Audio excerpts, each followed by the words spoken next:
At 23:40 on December 29, 1944, Major Carroll C. Smith crouched in the cramped cockpit of his P-61 Black Widow at McGuire Field, Murrow, watching his radar operator track a contact moving at 180 knots through pitch-black skies north of the Philippine Islands.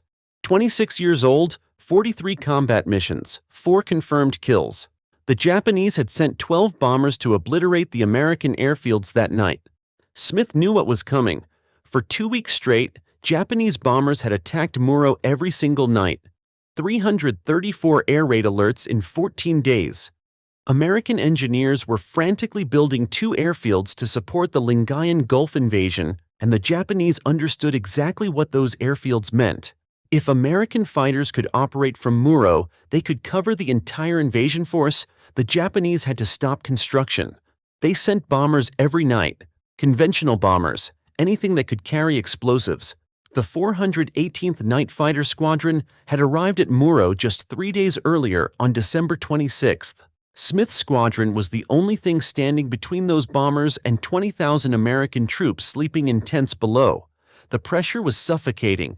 Every bomber that got through meant dead engineers, dead construction crews, delayed airfields, a delayed invasion, more American casualties at Lingayen Gulf. Smith's P-61 was different from anything the Japanese had encountered. The Northrop Black Widow was the first American aircraft designed specifically for night combat. 66-foot wingspan, twin Pratt and Whitney RAR 2800 engines producing 2,000 horsepower each. Top speed 366 miles per hour. But the real weapon wasn't the 420mm cannons mounted in the belly. It was the SCR-720 radar mounted in the nose. The radar could detect aircraft up to 5 miles away in complete darkness. The Japanese had no idea it existed. Their bombers flew at night because they believed darkness made them invisible. They were dead wrong. The radar operator sat behind Smith in a separate compartment, watching a glowing screen that showed every aircraft within range. Lieutenant Philip Porter was Smith's radar operator. He'd been tracking targets for 6 months and knew how to read the scope, how to vector Smith toward contacts, how to separate friendly aircraft from enemy bombers. The problem was brutal mathematics. 1 P-61, 12 Japanese bombers. If Smith engaged one target, 11 others would slip through to bomb the airfields. Even if Smith destroyed 3 or 4 bombers, the rest would complete their mission. American casualties would mount. The airfields would be damaged. The invasion schedule would slip. Porter's voice crackled through the intercom at 2342. He had 4 separate contacts on the scope, all heading south toward Murrow, all at different altitudes. Smith had to make a choice, which bomber to pursue first, and whether his plan to intercept all 4 in one night was genius or suicide. Smith pushed the throttles forward. The twin R-2800 engines responded instantly. The Black Widow climbed at 2,000 feet per minute. Porter called out vectors. Heading 035, altitude 8,000 feet, range 4 miles. Smith couldn't see anything through the canopy, just blackness. No moon, no stars, heavy clouds obscured everything. This was why the Japanese chose tonight. Complete darkness meant their bombers were invisible to conventional fighters. But Smith wasn't flying a conventional fighter. The SCR-720 radar used a rotating parabolic dish mounted in the nose, sending out microwave pulses. When those pulses hit an aircraft, they bounced back. The radar operator's scope showed the return as a glowing blip. Porter guided Smith toward the target using verbal corrections. Left 5 degrees, down 3 degrees. The system worked because Porter was exceptional at his job. Range 3 miles. Smith activated his own radar scope, a smaller display integrated into the main instrument panel. Once Smith had the target on his scope, he could close for the kill without relying on verbal instructions. The Japanese bomber was a Mitsubishi G4M. The Americans called it Betty. Maximum speed 270 miles per hour, crew of 7, bomb load 1,760 pounds. The Betty had a critical weakness: no self-sealing fuel tanks. One burst from Smith's cannons would turn the bomber into a fireball. Range 2 miles. Smith could see the target on his scope now. The blip was steady. The bomber crew had no idea Smith was behind them.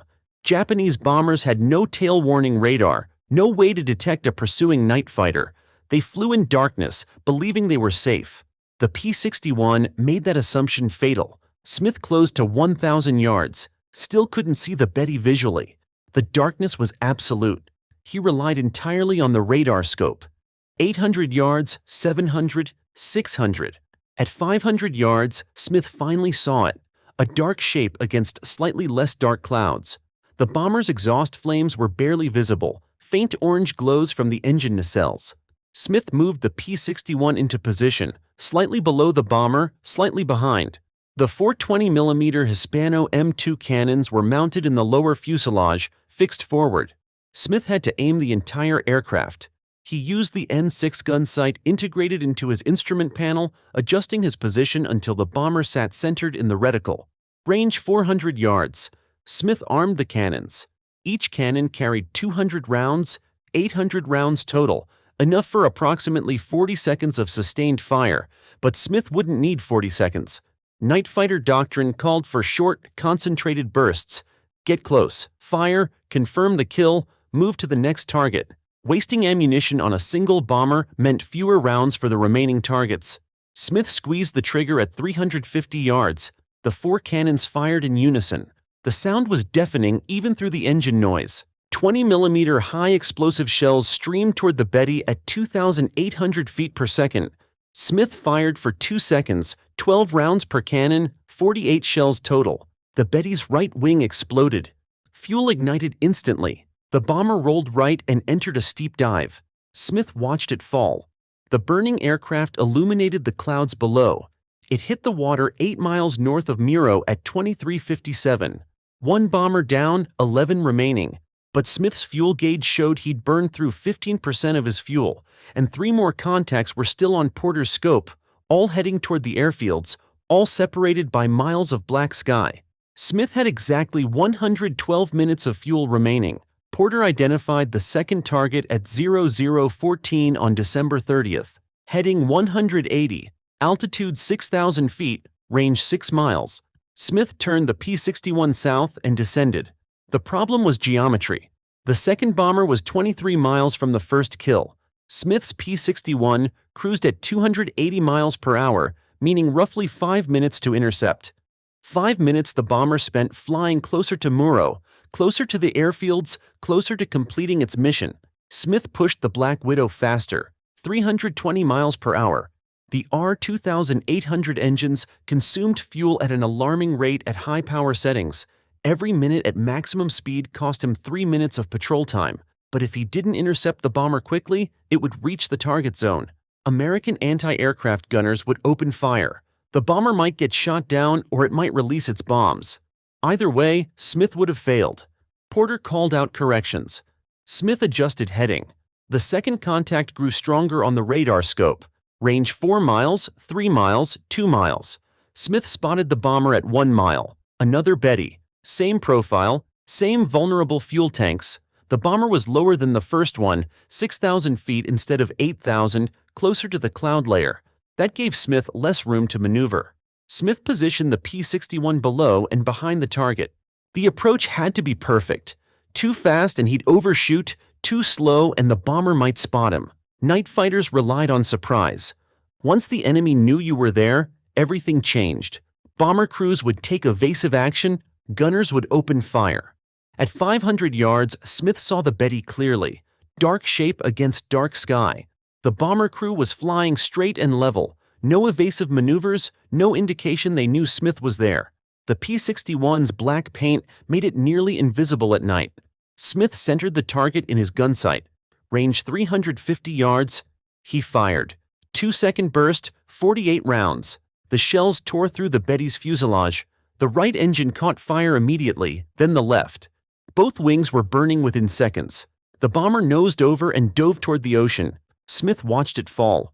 It hit the water at 0019, 17 minutes after midnight. 2 bombers down, 10 remaining. But Smith's fuel gauge showed 42% remaining. Porter had 2 more contacts on his scope.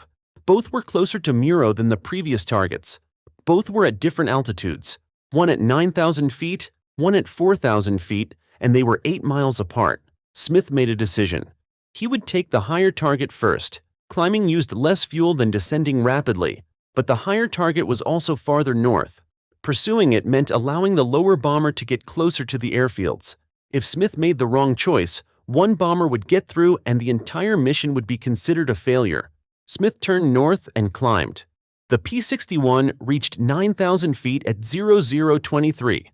Porter locked onto the third contact. Range 7 miles, heading 160, speed 190 knots. But this bomber was different. It was faster than the Bettys and it was taking evasive action, turning, changing altitude. Someone aboard that aircraft knew the Americans had night fighters in the area. The third bomber was a Nakajima Ki 49. The Americans called it Helen. Faster than the Betty, maximum speed 306 miles per hour. Better defensive armament with 5 7.7mm machine guns. The tail gunner had a clear field of fire directly behind the aircraft. Smith adjusted his approach. Instead of positioning directly behind the Helen, he came from below and to the left, the bomber's blind spot. Most Japanese bombers had poor ventral coverage. The belly was vulnerable. Smith exploited that weakness. Range decreased to 1 mile. The Helen continued its evasive maneuvers, turning left, then right, climbing 200 feet, descending 300. The pilot was experienced. He understood that straight and level flight made his aircraft an easy target. Random changes in heading and altitude made radar tracking difficult. Porter compensated by predicting the bomber's movements, watching the pattern, anticipating the next turn. Smith closed to 600 yards. The Helen's pilot made a sharp turn to the right. Smith followed. The P-61's twin-boom configuration gave it excellent stability. The aircraft responded smoothly to control inputs. Smith kept the bomber centered in his gun's sight. Range 500 yards, 450, 400. At 375 yards, the Helen's tail gunner opened fire. Tracers streamed past Smith's canopy. The gunner had spotted the P-61. The element of surprise was gone. Smith had seconds to take the shot before the bomber pilot initiated aggressive evasive action. He squeezed the trigger. 3-second burst, 72 rounds. Longer than his previous attacks, necessary because the Helen was maneuvering. The 20mm shells punched through the Helen's fuselage. The right engine exploded. The bomber rolled inverted and entered a spin. Smith pulled away to avoid debris. The burning aircraft fell through 9,000 feet, 8,000, 7,000. It hit the water at 0029. 29 minutes after midnight. 3 bombers down, 9 remaining. But Smith's fuel gauge showed 28%. Critical level. Most pilots returned to base at 30% fuel. Below that, any delay could result in a forced landing or worse. Porter had one more contact on his scope. The fourth target. Heading 170, altitude 4,000 feet, range 9 miles. This was the bomber Smith had bypassed earlier, the one flying at low altitude.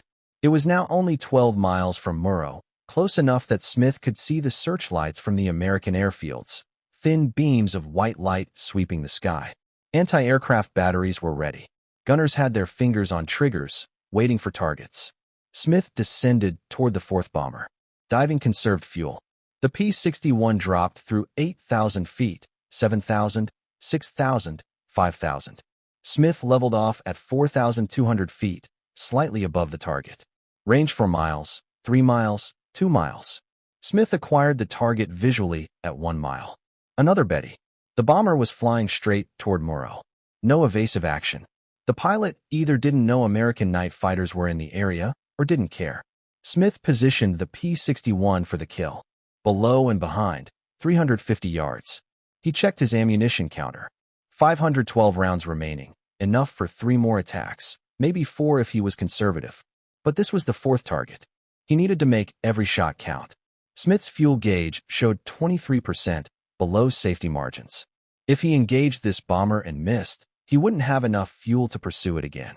One chance, one burst, then he had to return to base. Smith fired at 0034. 2-second burst, 48 rounds.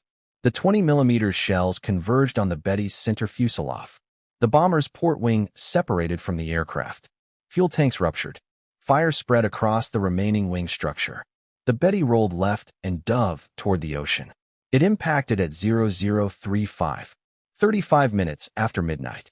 4 bombers destroyed in 55 minutes. Smith turned the P-61 back toward Morro. His fuel gauge showed 21%. The mathematical calculation was simple. McGuire Field was 18 miles south. The Black Widow consumed approximately 100 gallons at cruise speed. Smith had roughly 60 gallons remaining. At cruise speed, he could fly for another 36 minutes, more than enough to reach the airfield, unless something went wrong. Porter scanned his radar scope for additional contacts. Nothing. The remaining 8 Japanese bombers had turned back. Whether they detected Smith's attacks or simply lost their nerve was irrelevant. The mission was accomplished. 4 kills, 0 American casualties. The airfields were safe. Construction crews would work through the night without interruption. But Smith's night wasn't over. At 0042, Porter detected a new contact heading north. Range for miles, altitude 7,000 feet. Smith checked his position. He was 12 miles from McGuire Field. Fuel at 19%.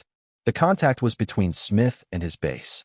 If it was a Japanese bomber, it was heading toward the airfield Smith had just defended. Engaging it would consume more fuel, possibly too much fuel. Smith might not make it back to base. The alternative was worse, letting a Japanese bomber reach Morro unchallenged. Smith had destroyed 4 aircraft. If a 5th bomber got through and killed American personnel, the entire night's work would be tainted. Smith turned toward the contact. Porter called vectors. The range closed rapidly. 3 miles, 2 miles, 1 mile. Smith acquired the target visually at 800 yards. It wasn't a bomber. It was a Nakajima Ki-84 Hate. The Americans called it Frank. A single-engine fighter. Maximum speed 392 miles per hour. For 12.7 mm machine guns, 2 20 mm cannons. One of the best Japanese fighters in service. The Frank was faster than the P-61, more maneuverable, better rate of climb. In daylight, a skilled Frank pilot could outfight a Black Widow. But this wasn't daylight, and the Frank pilot had no radar.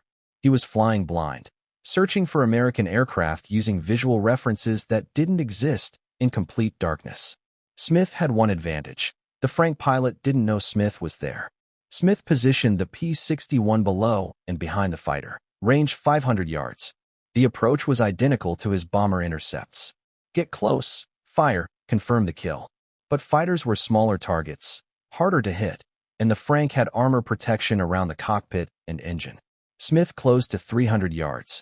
His fuel gauge showed 17%. If he missed this shot, he wouldn't have time for a second attempt.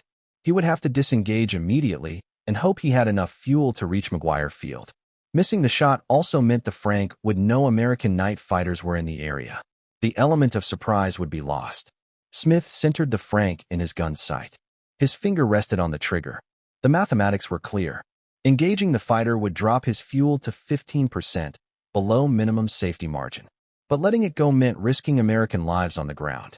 Smith made his decision at 0045. He squeezed the trigger. 3-second burst, 72 rounds, the longest burst of the night. The shells tore through the Frank's tail section and engine cowling.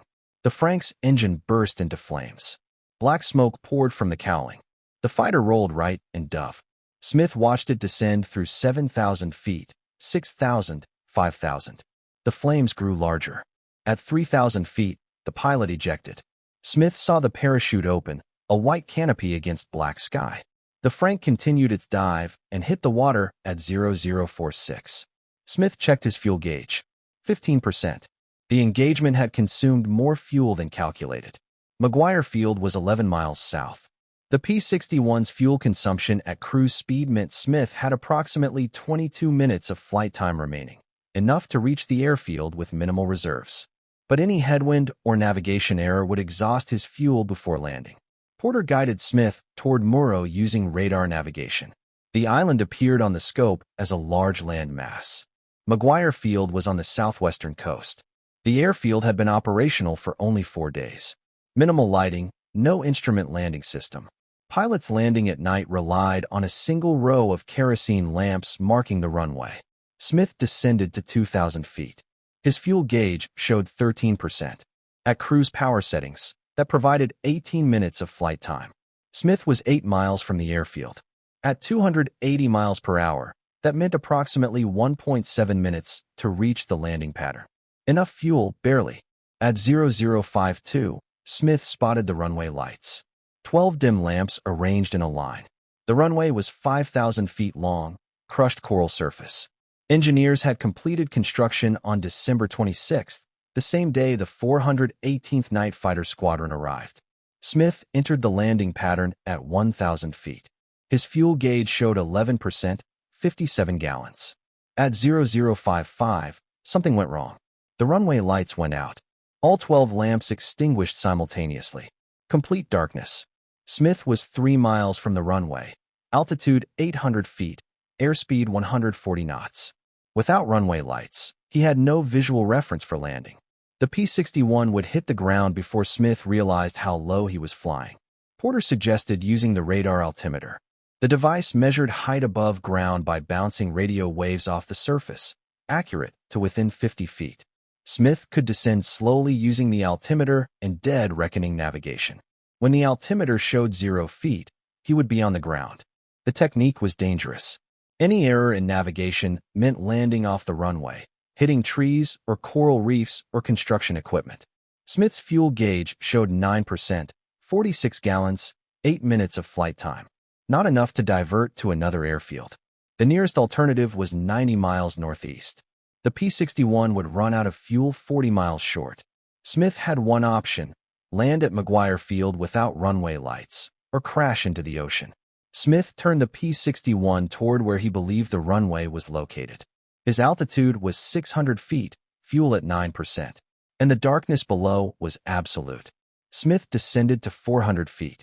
The radar altimeter showed 380 feet above ground level. He reduced airspeed to 120 knots. The P-61 stall speed was 95 knots with flaps fully extended. Flying at 120 knots gave Smith a 25-knot safety margin. Not much, but descending slower would consume more fuel. Porter monitored the radar scope. The coastline of Murrow showed clearly. McGuire Field was inland, approximately 1 mile from the beach. Smith used compass heading to navigate. The runway ran north-south. Smith approached from the north. His heading was 180 degrees. If his navigation was accurate, the runway would be directly ahead. At 0058, Smith extended the landing gear. 3 green indicator lights confirmed all 3 wheels were down and locked. The P-61's landing gear was robust, designed to handle rough airfields. But landing without visual references meant Smith couldn't judge his touchdown point. He might hit too hard, collapse the gear. At 120 knots, the crew would not survive.